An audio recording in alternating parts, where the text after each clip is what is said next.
ایک دفعہ کا ذکر ہے کہ ایک جادوئی جنگل کے کنارے ایک خوبصورت گاؤں آباد تھا۔ اس گاؤں میں دو بہنیں رہتی تھیں جن کا نام سفید پھول اور سرخ پری تھا۔ سفید پھول کا رنگ دودھ کی طرح سفید تھا اور سرخ پری کا رنگ دلکش سرخ تھا۔ دونوں بہنیں بہت مہذب، محنتی اور نیک دل تھیں۔ وہ ہمیشہ ایک دوسرے کی مدد کرتی رہتی تھیں اور اپنے گاؤں والوں کی خدمت میں مصروف رہتی تھیں۔ ایک دن جب دونوں بہنیں جنگل میں پھولوں کی تلاش میں گئی تھیں، اچانک ایک درخت کے نیچے ایک عجیب و غریب آواز سنائی دی۔ جب وہ قریب پہنچی تو انہوں نے دیکھا کہ ایک خوبصورت پری درخت کے نیچے رو رہی تھی۔ اس پری کا رنگ سنہری تھا اور اس کی آنکھوں سے آنسو بہہ رہے تھے۔ سفید پھول اور سرخ پری اس پری کے پاس گئیں اور اس سے پوچھا، کیوں رو رہی ہو؟ ہم تمہاری مدد کیسے کر سکتی ہیں؟ پری نے کہا، میں ایک جادوگرنی کی قید میں ہوں اور جادوگرنی نے مجھے اس درخت کے نیچے قید کر دیا ہے۔ اگر کوئی دو بہنیں میری مدد کریں گی تو میں آزاد ہو سکوں گی۔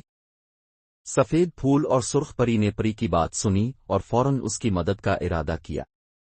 انہوں نے مل کر پری کے لیے ایک جادوئی پورتنا تیار کیا اور کہا، ہم تمہیں آزاد کریں گی، ہمیں بس تمہاری مدد چاہیے۔ پری نے ان کی مدد قبول کی اور کہا، تم دونوں کا دل بہت صاف ہے، میں تمہاری مدد ضرور کروں گی۔ جیسے ہی دونوں بہنوں نے پری کا ہاتھ پکڑا، جادوگرنی کا جادو ٹوٹ گیا اور پری آزاد ہو گئی۔ پری نے ان کا شکریہ ادا کیا اور کہا، تم دونوں کی نیک دلی نے مجھے آزاد کر دیا ہے اور میں تمہیں ایک انعام دوں گی۔ پھر پری نے سفید پھول اور سرخ پری کو ایک جادوئی درخت کا بیج دیا جس کے پھول ہر موسم میں کھلتے رہتے تھے اور ان سے خوشبو آتی تھی جو ہر کسی کے دل کو خوش کر دیتی تھی۔ جب دونوں بہنیں اپنے گھر واپس آئیں اور درخت کا بیج لگایا تو وہ درخت تیزی سے بڑھا اور اس کے پھولوں سے گاؤں میں خوشبو پھیل گئی۔ گاؤں والے بہت خوش ہوئے اور ان دونوں بہنوں کی مہربانی اور نیک دلی کی تعریف کرنے لگے۔ سفید پھول اور سرخ پری کی زندگی خوشیوں سے بھر گئی اور ان کا نام ہر طرف مشہور ہو گیا۔ انہوں نے ہمیشہ دوسروں کی مدد کی اور نیکی کی راہ پر چلتے رہے۔ اختتام۔ یہ کہانی ہمیں سکھاتی ہے کہ نیکی اور محبت کی طاقت سب سے بڑی ہوتی ہے۔